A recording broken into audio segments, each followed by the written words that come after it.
السلام عليكم خاوتي، ديروا لنا لايك واللي حاب يشترك يشترك. يعني فريد معطاوي هذا راه خارج في بعض الصحفيين اللي كانوا سبب في تدهور حالة فريق الوطني. صح السبب كانوا السبب فيه، ما نقولوش 100%، مي عندهم مسؤولية شوية. شوفوا واش قال فريد معطاوي على هذوما.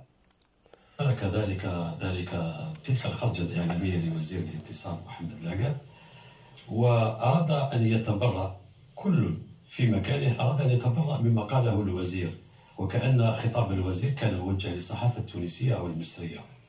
هذا من البهتان أيضا. أنا شاهدت الكثير من البلاطوهات يقولون لك أنا كنت أنتظر من الوزير أن يقول هذا الكلام منذ سنة، والوزير كان يتحدث عنه. والآخر قال لك هذا أحسن بلاطو رياضي، والوزير كان يتحدث عنه. وذاك قال نحن نتحدث بالأرقام، والوزير